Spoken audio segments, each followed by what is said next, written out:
Thank you, Mr. President, for this opportunity to brief the Council on the humanitarian disaster now unfolding in Sudan. Excellencies, the World Food Programme and other humanitarian agencies have been warning for months now of the widespread collapse in food security across the country. We have been clear that famine is real and dangerous possibility caused by the raging conflict, widespread displacement, and above all the denial of the humanitarian access by the warring parties. In March this year, the WFP briefed the Council members following the release of a white note on a resolution 2417, which signaled that famine was imminent. We warned then that aid agencies were being blocked from accessing significant parts of the country with food and other essential supplies. But our warnings have not been heard. The Famine Review Committee, FRC, has concluded that there is famine in Zamzam camp near El Fasher in North Darfur.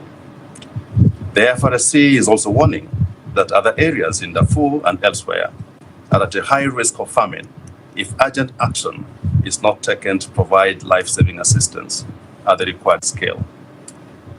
But as you've heard from my colleague in OCHA, more than half of Sudan's population is facing crisis levels of hunger, and the numbers continue to climb.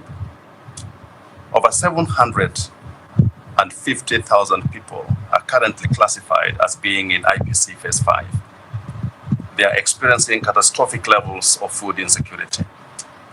And an estimated 730,000 children are projected to suffer severe acute malnutrition this year, the most life-threatening form of malnutrition. This is the first time that the committee has confirmed a famine for more than 7 years, and the only third time since the global monitoring system was launched 20 years ago.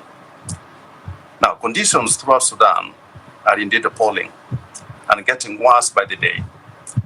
This forgotten crisis has not received the political and diplomatic attention it desperately needs, and yet it has wider implications and threatens to destabilize the wider region.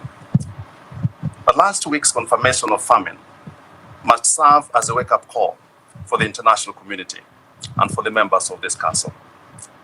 There must now be a coordinated diplomatic effort to address the widespread operational challenges and impediments that aid agencies are facing every day as we try to reach millions of Sudanese people in abject need. All parties to this conflict are failing to meet the obligations and commitments under the international humanitarian law. We all know that the humanitarian space is shrinking all the time.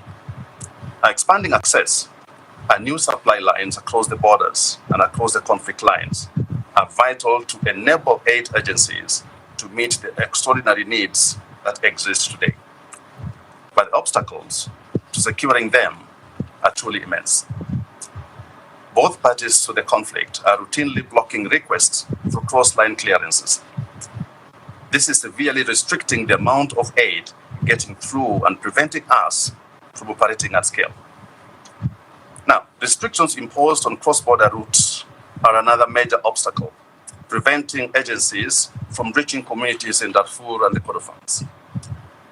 The China crossing from Chad is open, but the rainy season has significantly reduced delivery capacity and is unlikely to be usable for much longer.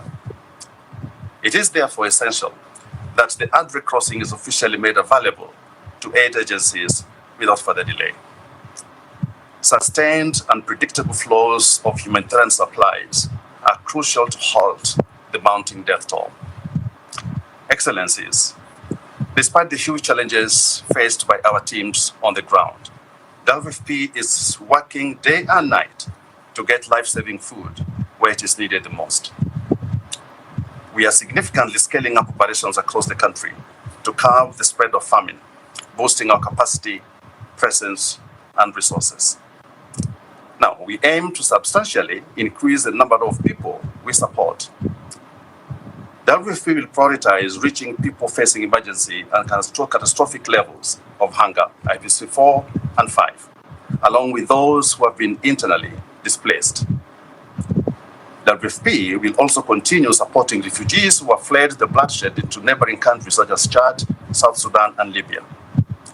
We intend to provide a mix of in-kind food assistance with cash deployed wherever markets are still functioning. We will also procure locally when feasible and in an effort to support local markets and economies. Excellencies, humanitarian agencies will do everything we can to prevent famine from engulfing in Sudan. But we can only operate where conditions allow and where we are granted access. Now more than ever, we need the Security Council to focus on this crisis and use its influence on the warring parties to halt the conflict that is tearing Sudan apart. A ceasefire remains the only sustainable solution that will prevent further spread of famine. Until that day, we urgently need the Council's help to ensure we can carry out our work effectively and without interference. Now, first, we increased and flexible funding to support the rapid scale-up of the relief operation. Sudan is critically underfunded, as you've heard from my colleague Nocha, and this has to change if we are to save lives.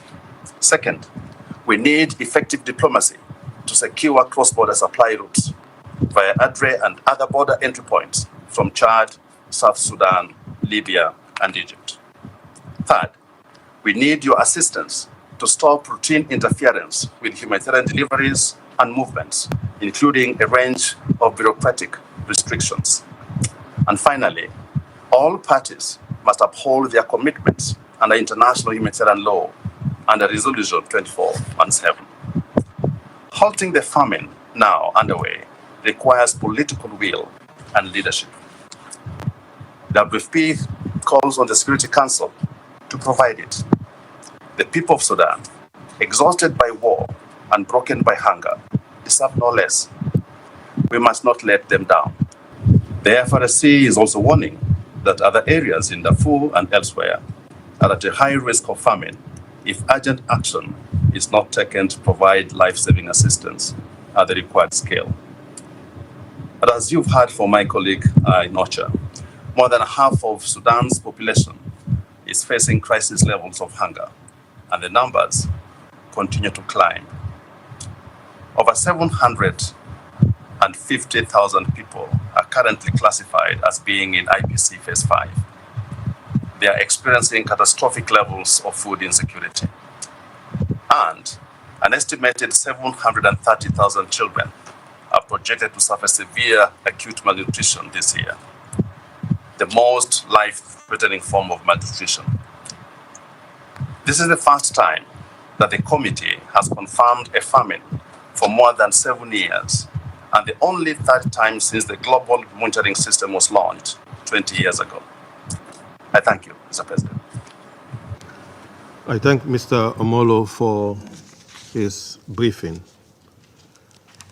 I now give the floor to those council members who wish to make statements.